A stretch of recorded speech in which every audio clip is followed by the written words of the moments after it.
Irmãos, quero falar nessa noite, o último domingo em que vamos falar sobre a família, e nesse mês de maio eu enfoquei a questão mais do casamento, do relacionamento conjugal marido e mulher, menos o Dia das Mães, né, que nós falamos sobre o exemplo de Abigail, como ser uma mulher bonita e inteligente. Mas nos outros 3 domingos, falamos sobre isso. Domingo passado, falamos sobre o segredo bíblico para o bom relacionamento conjugal, que é amor e respeito. Hoje eu quero falar sobre as fases do casamento. Quero convidar os irmãos para abrir as suas Bíblias para o livro de Gênesis, capítulo 2. E vamos falar um pouco sobre as fases do casamento. E acredite, eu não quero desanimar você com essa mensagem, não é o meu objetivo. Gênesis capítulo 2, versículo 23 e 24. Gênesis 2, 23 e 24. Vamos orar mais uma vez. Senhor, fala conosco agora, meu Pai. Por meio da Tua palavra, fala conosco, Senhor, por meio do Teu Espírito Santo. Que não seja o homem, o argumento humano, mas sim o toque do Teu Espírito que faça a diferença em nossa vida essa noite. Te peço, Pai Santo, em nome de Jesus. Amém. Disse então o homem: esta sim é osso dos meus ossos e carne da minha carne. Ela será chamada mulher, porque do homem foi tirada. Por essa razão o homem deixará pai e mãe e se unirá à sua mulher, e eles se tornarão uma só carne. Disse então o homem: esta sim é osso dos meus ossos e carne da minha carne. Esse versículo mostra que a primeira fase do casamento é empolgação. Penso que todas as pessoas que se casam na expectativa de viver felizes para sempre. Baixa um retorno para mim, irmão, por favor. Viver felizes para sempre. Eu acho que ninguém é tão doido ao ponto de se casar na expectativa de ter um casamento fracassado, de ter um relacionamento conturbado, de ter um relacionamento terrível que acabe num divórcio, pior ainda. Creio que todas as pessoas que se casam na intenção sincera, na perspectiva sincera e honesta de viver feliz. E às vezes está aí o problema. Quando você se casa para ser feliz, você vai ser infeliz. Porque está com um sentimento egoísta. Mas quando você se casa para fazer alguém feliz, você vai ser feliz, porque você está com um pensamento altruísta. Alguns casais esperam viver um conto de fadas. Há sempre bons planos envolvendo um casamento. Existem sempre planos ótimos. É lógico que quando nós nos casamos é porque queremos viver felizes junto com aquela pessoa que amamos. Pessoa amada. Ninguém se casa planejando viver infeliz e frustrado.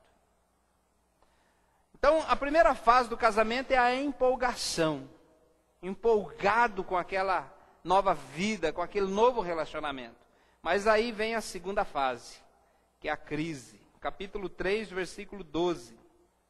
O Senhor Deus perguntou então à mulher: que foi que você fez? Desculpe, irmãos, vamos ler o versículo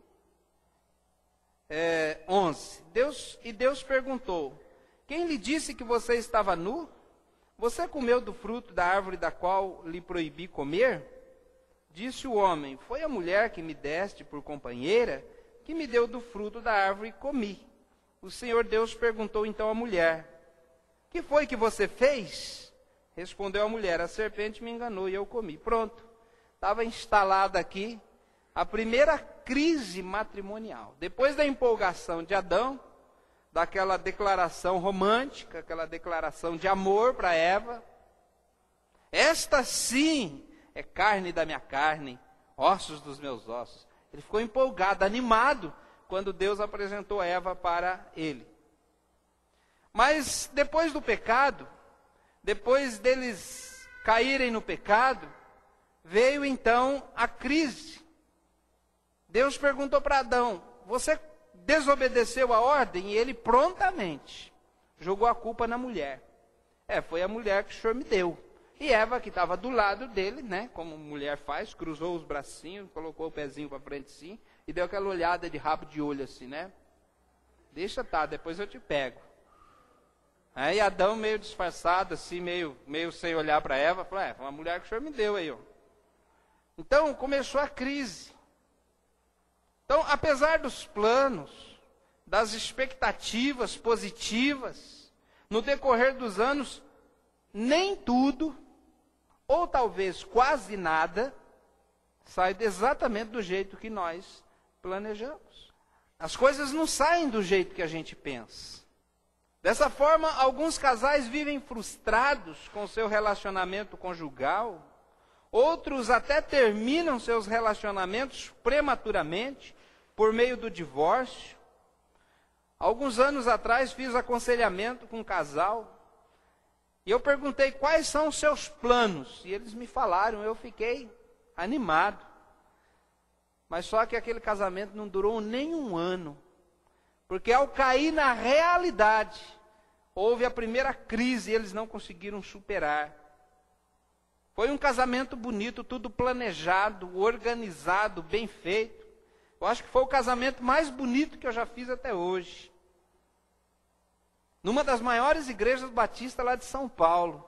Mas a frustração veio depois de saber que aquele relacionamento estava indo tão mal, com tantos problemas. Por isso, meus irmãos, a terceira fase de um casamento é o ajustamento ou o divórcio. Primeira fase é a empolgação, vem a fase da realidade, da crise. Depois vem a terceira fase, ou se ajusta, ou trabalha para ajustar as engrenagens, ajustar o relacionamento, ou então acaba em divórcio. 50% dos casamentos feitos no Brasil hoje, metade dos casamentos, está acabando em divórcio. E nesse meio, muitos casais evangélicos estão acabando em divórcio também. Por quê? Porque quem não se ajusta, se separa. Eu quero dar duas notícias para você em relação a esse terceiro ponto. Ajustamento ou divórcio. Primeiro, não há casamento perfeito. Não há casamento perfeito. Um pouquinho mais devagar aí, Carlos, por favor. Não há casamento perfeito. Por que não existe casamento perfeito? Fala, mas eu vejo alguns casamentos aí que são perfeitos. Que são realmente casamentos assim que você vê. Olha, cuidado, porque existe muito essa coisa de viver de aparência, na frente dos outros, né? Então, não existe casamento perfeito. Por que não existe casamento perfeito? Porque não existe ser humano perfeito. Não existe um ser humano perfeito. Talvez quando você conheceu aquela moça, você falou, essa mulher deve ser perfeita. Não é. Talvez você conheceu aquele moço e falou, esse moço deve ser perfeito. Não é. Não existe ser humano perfeito. Todo casamento tem que ter algum ajuste. Alguns se casam com a ingênua ideia de que após o casamento se adaptariam naturalmente à vida. Que tudo iria dar certo, sem a necessidade de trabalhar alguns ajustes. E talvez tiveram uma expectativa errada. Quando eu digo que o casamento tem essas três fases, muitos que estão aqui já passaram por essas fases. E alguns passaram, todos nós passamos pela fase da empolgação, pela fase da crise, e alguns passaram pela fase do ajuste, e estão vivendo. Outros, infelizmente, vieram por essa terceira fase e acabaram na fase do divórcio. Então, pelo menos no início, todo casamento vai precisar de um ajuste. Então todos os casais enfrentam crises em seu relacionamento. As crises, ela pode se instalar em épocas específicas. Às vezes, no início do casamento, vem aquela diferença de cultura, né? Eu venho de um lar, a mulher vem de outro, vem aquela diferença de cultura, aquele choque cultural. Depois, às vezes, a chegada dos filhos. O casal está vivendo ali um para o outro, toda a atenção, aí chega o filho, e toda a atenção da esposa vai para o filho, 24 horas. 24 horas. E aí começa às vezes a se instalar uma crise. Às vezes também chega aquela fase em que os filhos saem de casa com o casamento. E fica só o casalzinho ali que passou durante todo aquele tempo para cuidar dos filhos, para dar atenção aos filhos. Os filhos saíram de casa e agora ficam um olhando para a cara do outro e falam assim, quem era você mesmo? Eu não te conheço de algum lugar? Não é? O que a gente vai fazer junto agora, só nós dois? Mas apesar de afirmar que não existe um casamento perfeito, nós podemos também afirmar de que não existe um casamento sem conserto. Uma notícia ruim e uma notícia boa. Então, meus irmãos, não há casamento perfeito, mas também não há casamento sem conserto. A palavra de Deus, ela é clara em dizer que Deus odeia o divórcio, que Deus não é a favor do divórcio, apesar de alguns pastores e líderes evangélicos picaretas, mau caráter, estar contrariando a palavra de Deus, dizendo que Deus é a favor do divórcio, porque eles se divorciaram, recasaram e querem continuar pastoreando a igreja de Deus, ilegitimamente, mas Deus não é a favor disso, irmãos. Deus não é a favor do divórcio. Lá em Malaquias diz que Deus odeia o divórcio. Portanto, meus irmãos, Deus não ia fazer uma coisa ruim para que você vivesse debaixo de uma cruz. Quando Deus criou o homem e a mulher, a Bíblia diz lá em Gênesis, e viu Deus que era muito bom. E viu Deus que era bom. Lá em Tiago diz que toda boa dádiva, todo dom perfeito, vem do alto, descendo do Pai das luzes, em que não há mudança nem sombra de variação. Então tudo que Deus fez é bom, o casamento é bom, o casamento não é uma cruz. Muitas pessoas fazem aí piadas e mais piadas a respeito do casamento, como se fosse uma coisa ruim, como se fosse uma coisa penosa. É penoso quando nós somos desobedientes e quando nós não nos sujeitamos à palavra de Deus. Por isso, meus irmãos, quanto mais cedo diagnosticarmos, atacarmos os problemas, trabalharmos, cairmos na realidade de que o casamento não vai se entrosar automaticamente, será necessário, às vezes, buscar ajuda. Será necessário ler algum livro. Será necessário conversar com alguém mais velho, mais experiente. Alguém espiritual, alguém que tenha a palavra de Deus para nos dar. Que vai ser necessário orar, que vai necessário abrir mão de alguns costumes pessoais. Mas eu creio que não existe um nível de crise que não possa ser resolvida com predisposição e a bênção do Senhor. Qual é o segredo? O segredo é saber lidar com as crises. Você vai ter crise no seu casamento? Vai. Você que é casado já há algum tempo sabe muito bem disso. Mas qual é o segredo? Saber lidar com as crises. Algumas atitudes que nós vemos por aí diante das crises no casamento. Primeiro, negar. A gente não está em crise. Às vezes são aquelas pessoas que vivem de aparência, né? Na frente dos outros, ai meu benzinho, meu amorzinho, né? Mas lá em casa, só quem está lá sabe exatamente que aquilo não é uma fachada. As pessoas negam. Segundo atitude, ignora. Faz de conta que não está acontecendo nada. É uma semana que não fala com a mulher, o cara chega do serviço, oi, tudo bem? Janta, toma banho, assiste televisão. Faz de conta que está tudo bem, mas só faz de conta. E muitas pessoas passam anos e anos vivendo assim, não faz de conta. Faz de conta que está tudo bem. Faz de conta que está tudo certo. Faz de conta que minha mulher não está brava comigo. Faz de conta que meu marido, né, que seu marido não está bravo com você. Faz de conta que você não ofendeu. Faz de conta. Mas a vida não é um faz de conta, irmãos. Terceira atitude é racionalizar. Ah, todo mundo tem problema. Quem que nunca brigou com a mulher? Quem que nunca brigou com o marido? Quem que nunca ofendeu o outro? Então vem racionalizar, né? Ah, todo mundo é assim. 50% está divorciando. Se o meu acabar em divórcio, vai ser só mais um aí. Nem vai mudar muito a estatística. Outros se defendem, né? Como Adão. Ah, foi a mulher que o Senhor me deu, jogando a culpa no outro. Quarto lugar, alguns se desesperam. Ah, meu casamento não tem mais jeito. Não dá mais. Ah, acabou. Acabou. Uma vez um homem chegou em mim e falou, pastor, estou separando da mulher. Por quê? Porque eu quero ser feliz. Eu falei, puxa, que coisa, não? Quer ser feliz.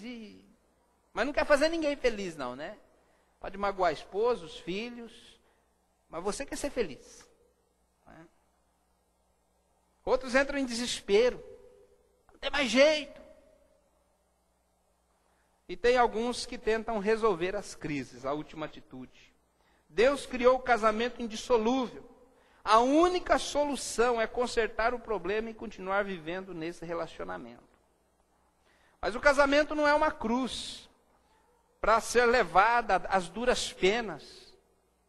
Se você ler o livro de Provérbios, Cantares de Salomão, você vai ver que o casamento foi criado por Deus para que um complete o outro e viva numa harmonia. Mas o pecado entrou na raça humana e colocou muitos problemas na nossa vida. De maneira que se nós não tomarmos conta, não tomarmos cuidado, nós podemos acabar, ao invés de resolver uma crise, acabar num divórcio. Por isso, o casamento, para que possa ser feliz, e possa acontecer na nossa vida o de viver felizes.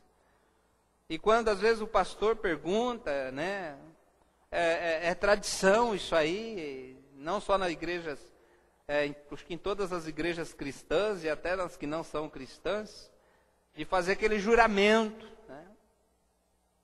Você jura que vai ficar junto, na alegria ou na tristeza, na riqueza ou na pobreza, e o noivo está ali, né?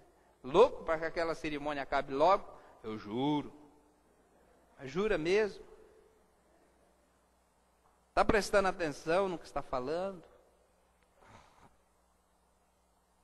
Nós somos humanos. E nós podemos enfrentar muitas dificuldades. Entre outras, nós podemos dizer que os casais felizes têm as seguintes características. Então, coloquei 10 características aqui que tem num casal feliz. Primeira característica é forte base espiritual. Forte base espiritual. Lá em Deuteronômio, capítulo 6, diz assim: Havendo-te, pois, o Senhor teu Deus introduzido na terra que, sob juramento, prometeu dar a teus pais, quando comeres e te fartares, guarda-te, para que não esqueças o Senhor que te tirou da terra do Egito, da casa da servidão. Irmãos, muitas pessoas tendem a se esquecer do Senhor nas suas vidas, a abandonar o Senhor nas suas vidas. E aqui o Senhor falou para o povo de Israel, quando estava prestes a entrar na terra prometida, dizendo: quando vocês tiverem fartura de pão, ausência de guerra, e estiver tudo bem com vocês, cuidado para que vocês não se esqueçam do Senhor. Em Gálatas capítulo 5, versículo 25 diz: se vivermos em espírito, andemos também em espírito. Se nós somos crentes, nós aceitamos a Jesus como nosso Salvador, e por conta disso nós temos a habitação do Espírito Santo na nossa vida, então nós temos que viver pelo Espírito. O que quer dizer viver pelo Espírito? Andar pelo Espírito. Quer dizer que nós vamos deixar que o Espírito de Deus, por meio da sua palavra santa e bendita, ele dirija as nossas vidas, as nossas ações. Isso inclui também o nosso relacionamento conjugal.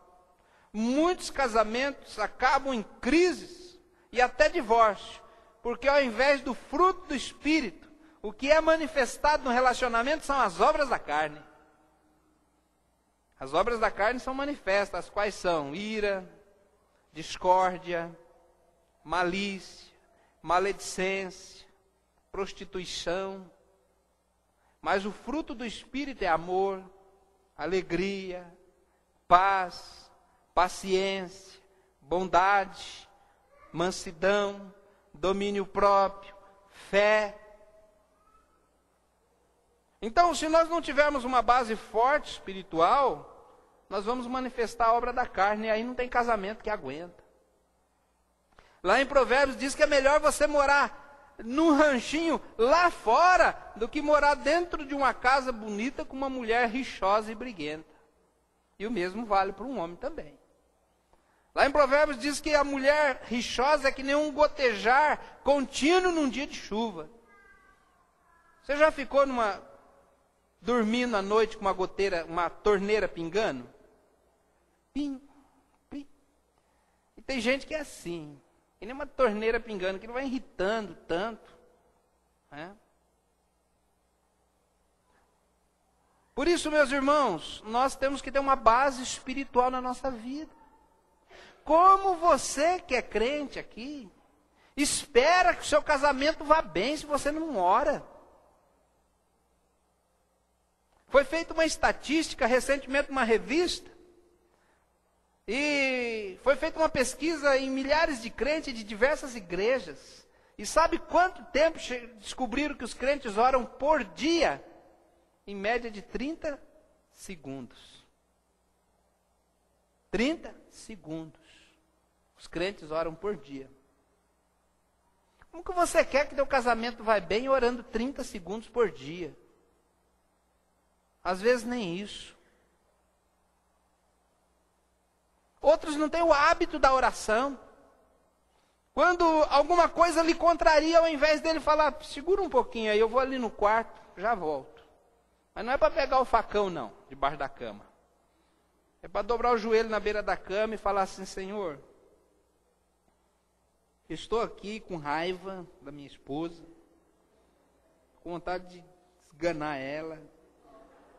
Mas eu sei, Senhor, que eu também sou ruim, tenho meus problemas, e agora eu estou pedindo a tua ajuda, para que o meu casamento não entre em crise, para que o Senhor me acalme, para que teu Espírito me controle, eu estou te pedindo. Aí sai do quarto e fala, vamos conversar. Mas tem muitos crentes que não têm o hábito da oração. Alguma coisa lhe contraria, ele já vai revelando as obras da carne, mas não tira um tempo para orar. Não tira um tempo para buscar Deus. Outros, então, têm que tomar uma decisão. Mas ele não vai lá na palavra de Deus buscar na Bíblia qual a orientação. O que a Bíblia diz que eu tenho que fazer nesse caso aí, né? O que a Bíblia diz que eu tenho que fazer nessa situação? Não, ele não se interessa, ele não quer saber. E como é que você acha que um casamento vai adiante sem uma base espiritual sólida? Casais que não buscam a Deus, que não oram, que não leem a Bíblia, que não ouve aquilo que Deus tem a dizer nos seus corações, que não faz seu devocional pessoal, que não leva as coisas de Deus a sério. Também, meus irmãos, em Provérbios 22:6 diz, ensina a criança no caminho em que deve andar, e ainda quando for velha, não se desviará dele. Muitas famílias entram em crise, porque quando os filhos chegam na adolescência, começa a dar problema. E aquela família entra em crise, porque aqueles jovens adolescentes querem ir para o mundo, querem usar droga, querem ir para a balada, e você fala, mas Se você às vezes não sabe, nem você sabe o caminho, como é que você vai mostrar para o teu filho o caminho, meu querido?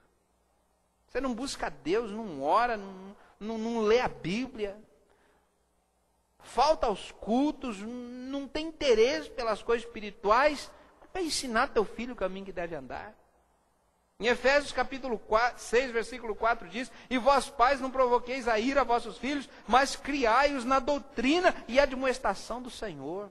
Quando foi a última vez que você sentou com o teu filho, abriu a Bíblia e mostrou para ele a palavra de Deus?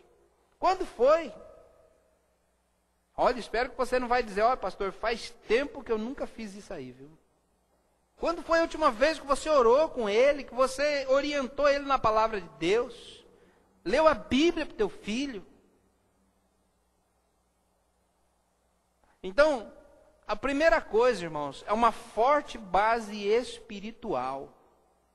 E talvez seja exatamente isso que falta na vida de muitos casais crentes. Base espiritual. Aliás, não é só no casamento, não.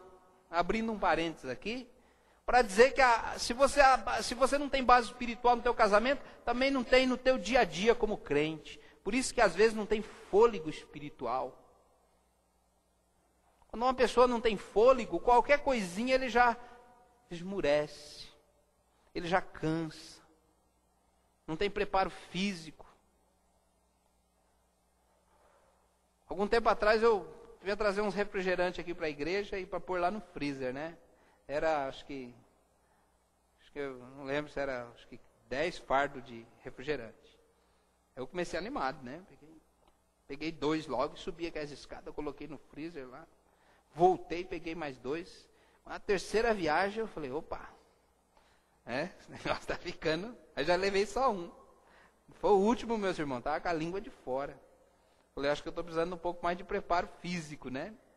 Mas levei. Mas sabe, muitas pessoas não têm fôlego espiritual. Conseguem nem orar por si mesmo mais. Tem mais força. Tem mais capacidade. Meu querido, sai dessa. Reage. Então, você tem que ter uma forte base espiritual. Tem que ter comunhão com Deus. Tem que ter direção do Espírito. Comunhão com o Espírito Santo. Conhecimento da Bíblia. Tem que orar, tem que buscar Deus. Senão teus relacionamentos não vão de mal a pior. Segunda característica de um lar feliz: expectativa positiva em relação ao casamento. O que você espera do seu casamento? Primeira coisa, você deve entender que o casamento foi criado por Deus. Amém, irmãos? E se foi criado por Deus, é uma bênção. Se foi criado por Deus, é bom. Porque Deus é bom essencialmente e nada do que Deus faz é ruim. Então, se o teu casamento está ruim, não é culpa de Deus. Não é o plano de Deus, não é o projeto de Deus. É a intervenção do diabo. E que você está dando lugar porque às vezes não tem base espiritual. Mas você tem que ter uma expectativa positiva a respeito do casamento. Casamento é bom. A Bíblia diz: aquele que acha uma mulher, acha uma coisa boa e alcançou a benevolência do Senhor. Então, como é que uma coisa que Deus fez pode ser ruim? Porque nós, às vezes, fazemos ruim, os nossos pecados. Eu sempre pensei, irmãos, em honrar o Senhor no meu relacionamento. E que jamais sairia da minha boca a palavra ou o pensamento, a intenção do coração: vou largar dessa mulher. Mas ao mesmo tempo que me veio esse compromisso com Deus, compromisso com Deus em primeiro lugar. Isso me lembra a história de um homem que trabalhava numa empresa, e ele recebeu uma cantada de uma mulher que trabalhava lá, e ele falou: jamais faria isso. E um colega falou: porque você ama a sua esposa? Ele falou: não.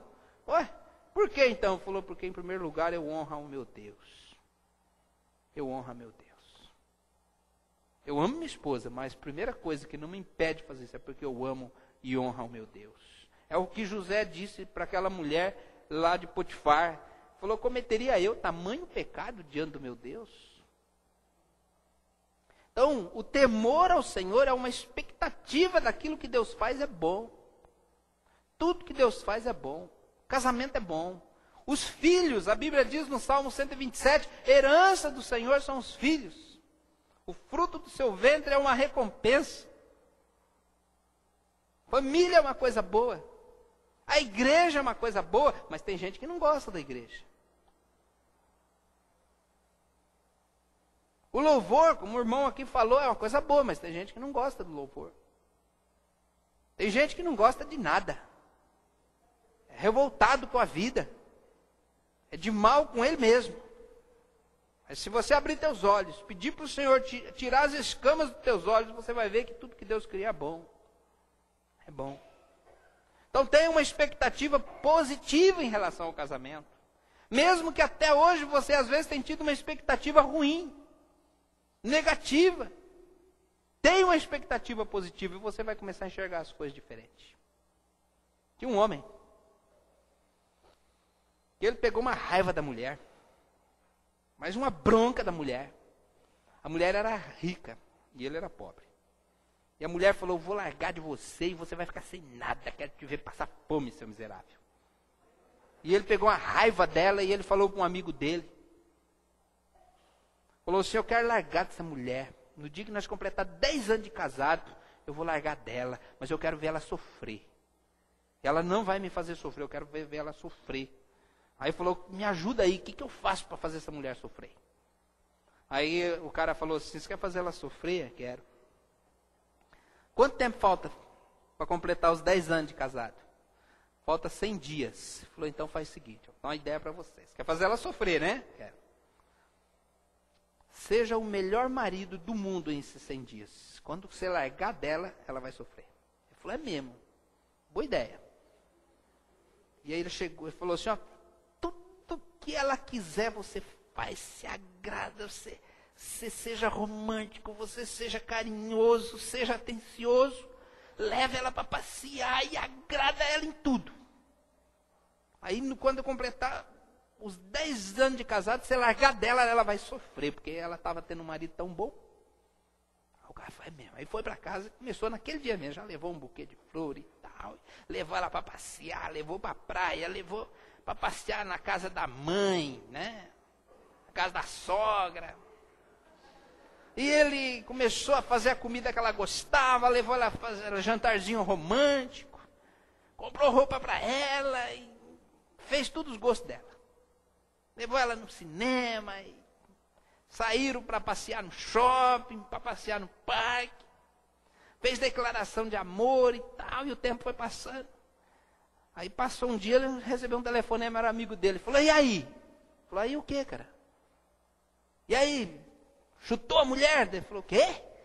Largou da mulher ou não? Você é louco, rapaz. Agora que eu tenho mulher, você quer que eu largo dela? Você é besta, você é maluco, esquece isso aí. Agora que eu estou vivendo bem, você quer que eu largue da mulher? De jeito nenhum. Né? O que você espera do seu casamento? Qual a expectativa que você tem? Esse cara aí dessa história aí, o problema dele é que ele não via nada de bom, mas quando ele começou a fazer coisa boa, ele percebeu que ele tinha um bom casamento. Terceiro lugar, terceira característica, luta constante contra o seu eu, egoísmo. Irmão, se você quer viver um relacionamento bem, você tem que brigar com você mesmo. Porque tem as coisas que eu gosto, tem as coisas que eu quero, tem as coisas que me fazem felizes, tem as coisas que me magoam, tem as coisas que eu não gosto, né? Mas tem todas essas mesmas coisas que a mulher também quer. E aí, se eu não abrir mão do que eu quero, do que eu gosto, do que me magoa, do que eu não gosto, o pau quebra. E aí é um atrito sem fim. Então, se você deseja ter um casamento, a Bíblia diz, nada façais por partidarismo ou vanglória, mas por humildade, considerando o outro superior a si mesmo. Então, se você quer ter um casamento abençoado, feliz, lute contra o seu eu. Todo problema que você tiver de relacionamento com a esposa ou com o marido, começa a pensar se o problema não é o eu, o egoísmo. Porque eu não abro mão. Porque vai ser do jeito que eu quero. Quantos casamentos não acabam por causa do eu? Quantos relacionamentos não se rompem por causa do eu? Quantas igrejas não racham por causa do eu? Irmão, se a Bíblia diz, considere o outro superior a você mesmo, nada faça por partidarismo ou por egoísmo, mas faça por humildade, considerando os outros, o interesse dos outros acima do seu. Então, se você não está disposto a isso, nem se case. Nem se case. Vá viver sozinho. Então, tem pessoas que é tão egoísta que eu acho que nem sozinho consegue viver, né? Tem aquela historinha do cara que ele era piloto de avião, caiu numa ilha deserta. E ele era crente. Então ficou lá 20 anos lá sozinho naquela ilha. Até que um dia caiu um outro avião com outro piloto. Ele ficou contente, porque agora tinha um amigo para conversar. Aí falou, olha, eu vou te apresentar minha ilha aqui para você. É pequenininha, mas vou te apresentar, né, aqui tal. Foi apresentando. Aí passou, tinha uma cabaninha lá. Ele falou, o que é isso aí? Ele falou, essa é a minha igreja. Você tem uma igreja? Tem, não sou mesmo dessa igreja aí. Aí foram andando mais um pouco, tinha uma outra igreja. Ele falou, e essa igreja aí? Ele falou, essa igreja é a igreja que eu era membro antes de ser daquela. Irmãos, cara, como é que ele conseguiu fazer isso? Então, luta constante contra o eu. Pense nisso. Quarta característica de um casamento feliz: intimidade para expressar sentimentos. Tem pessoas que ele abre o coração para o colega de trabalho, para o colega de futebol, para o colega que ele nem conhece direito, mas às vezes não abre o coração para a esposa. Por que isso? Porque ele não tem intimidade. Às vezes a mulher, ela conta para as amigas, né, as coisas, fala dos seus sentimentos, mas quando o marido chega, ó, zíper na boca. Por quê? Não tem intimidade. Não tem intimidade. Então é preciso que haja intimidade no relacionamento.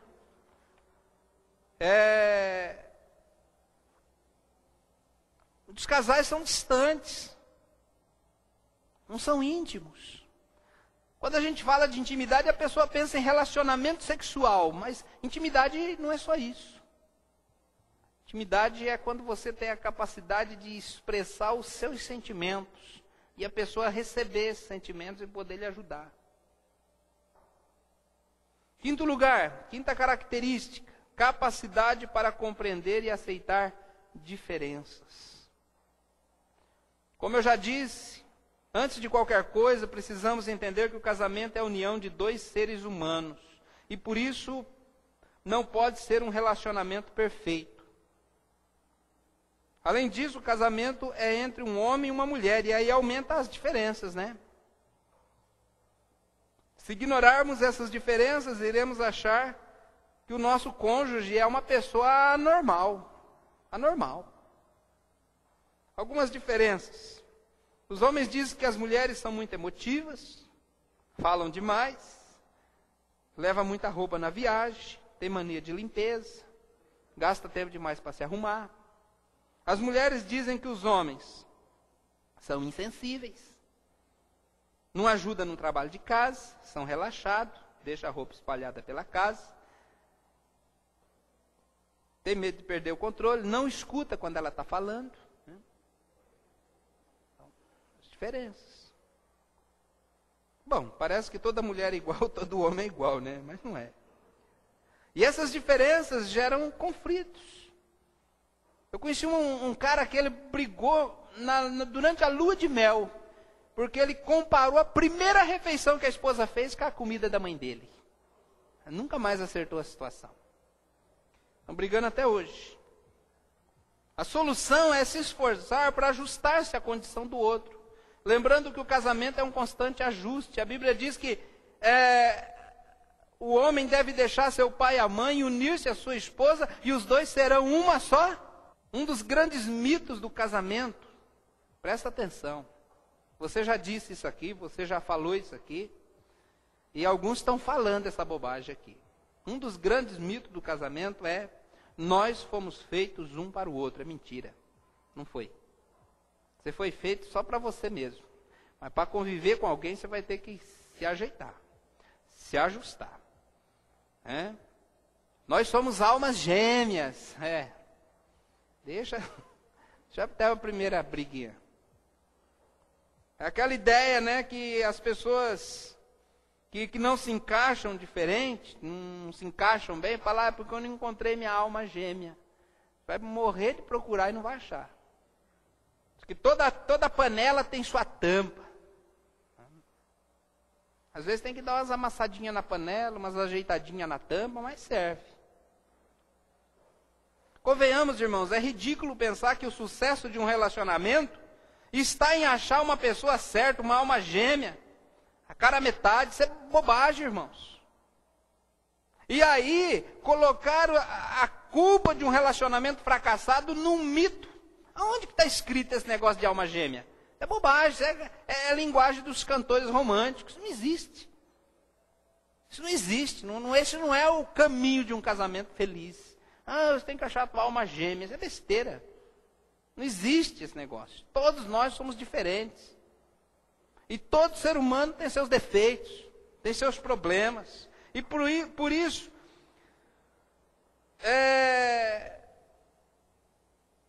como afirmou um escritor chamado John Fisher, o sucesso de um casamento não depende de encontrarmos a pessoa certa, mas da habilidade de ser a pessoa certa. Vou ler de novo. O sucesso de um casamento não depende de encontrarmos a pessoa certa, mas da habilidade de sermos a pessoa certa. Como assim? Às vezes o casamento não engrenou perfeitamente, logo de cara, não quer dizer que não deu certo. Não quer dizer que você casou com a pessoa errada. Às vezes você é a pessoa errada.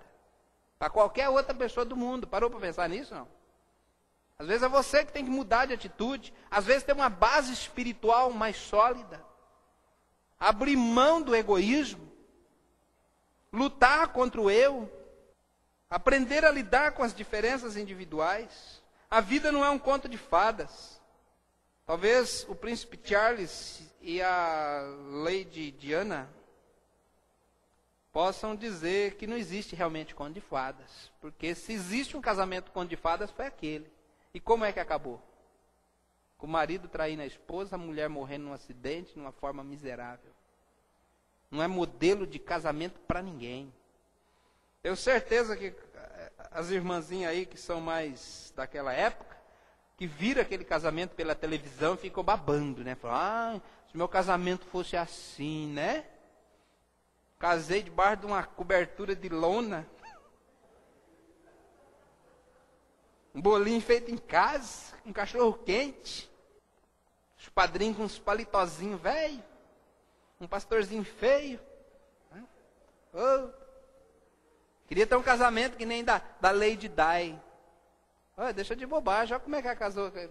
É só que está vivendo até hoje, né? Casou debaixo da loninha lá, mas está bem, tá? Não existe conto de fada. A realidade é que nós somos seres humanos e temos que tratar com as nossas diferenças. Quer ser feliz? Seja bem-vindo à realidade. Casamento é um conjunto de aprendizado e adaptação das diferenças individuais. Sexta característica, investimento a longo prazo. Casamento é um negócio que você tem que investir nele. Fazer investimento. Tem base bíblica, quer ver? Em Mateus 7,12, Jesus diz: tudo o que quereis que os homens vos façam, fazeis vós também. O que você está pretendendo colher no teu relacionamento conjugal? O que você pretende receber do teu esposo, da tua esposa? Eu queria recolher amizade, consideração, respeito, carinho. Está plantando isso? É a semente que você tem plantado?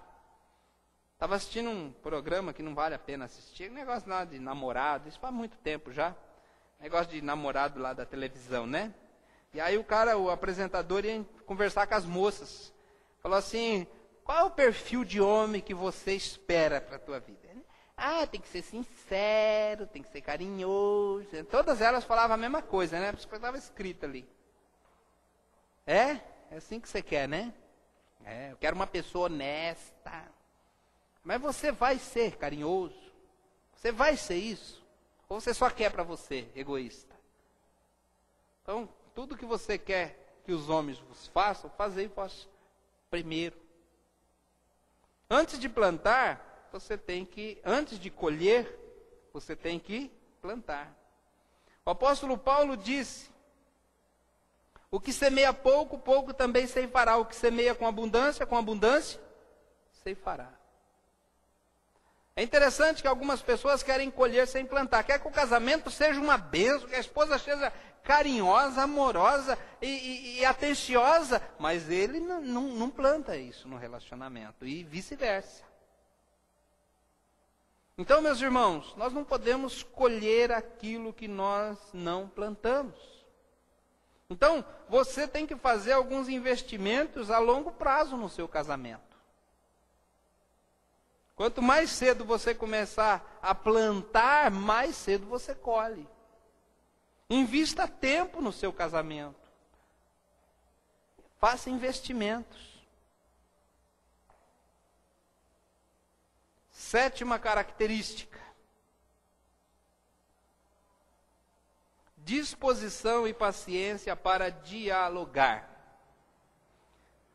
Tem uma estatística que diz que 100% dos casais têm dificuldade para dialogar.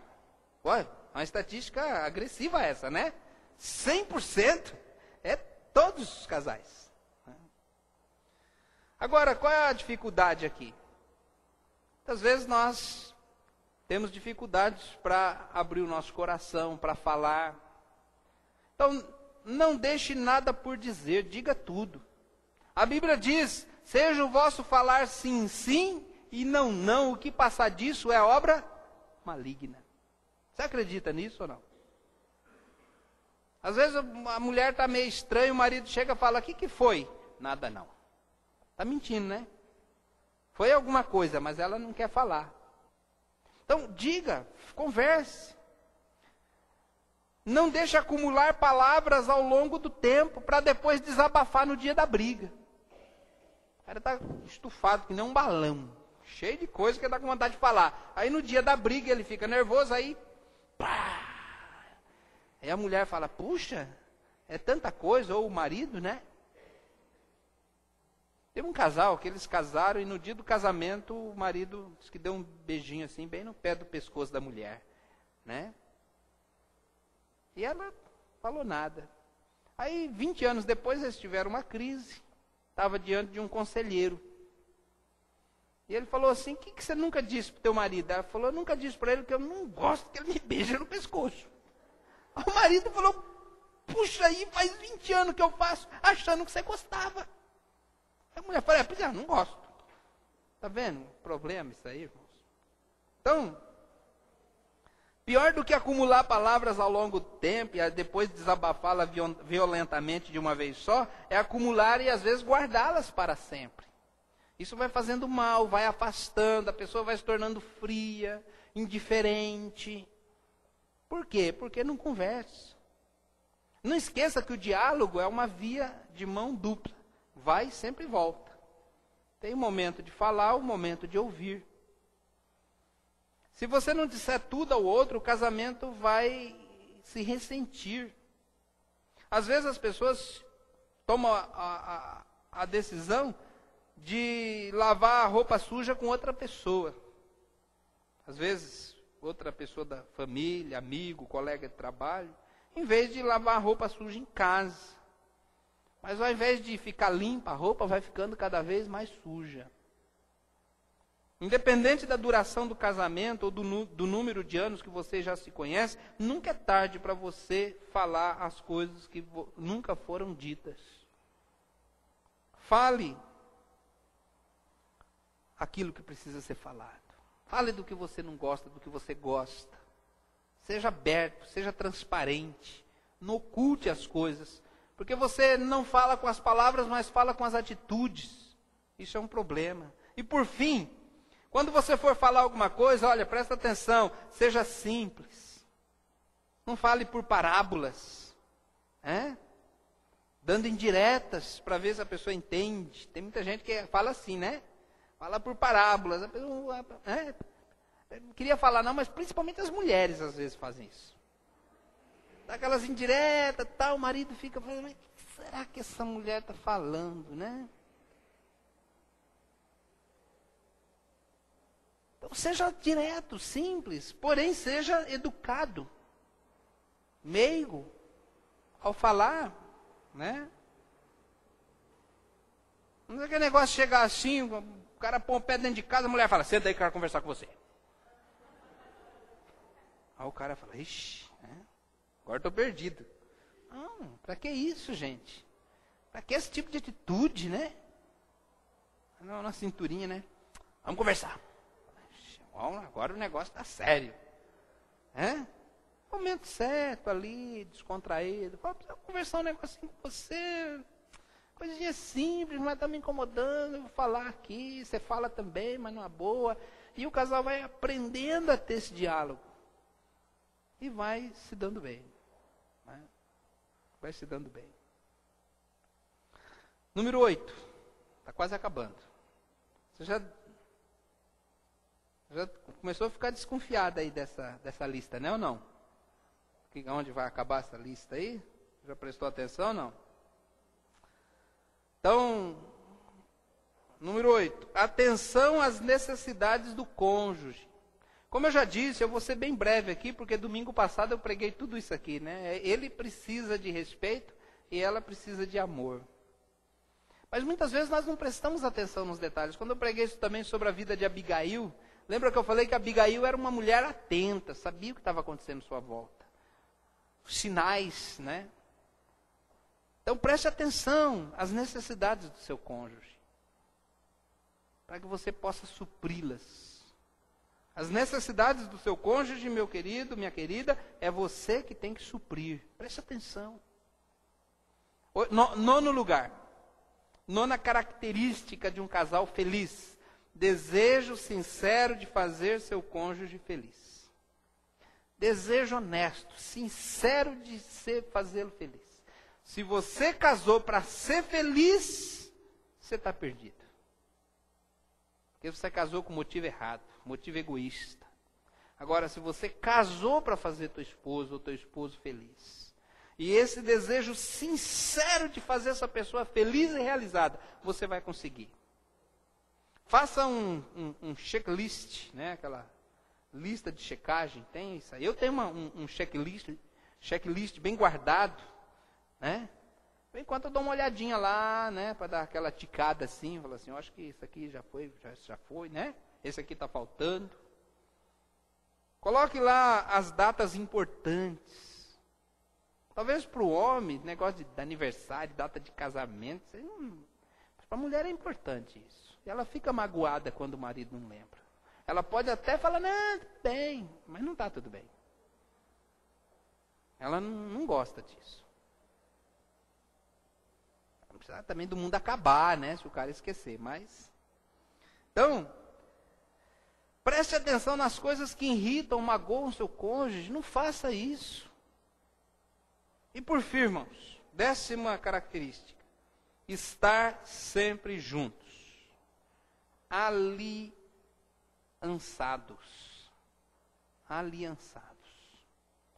Unidos. Uma só carne. Um conjunto. Tudo que o casal fizer, eles têm que estar de acordo. Em Amós, capítulo 3, versículo 3, diz, porventura andarão dois juntos, se não estiverem de acordo. Como que duas pessoas vão andar juntas se não tem acordo? Então, eles têm que estar aliançados, têm que estar aliados.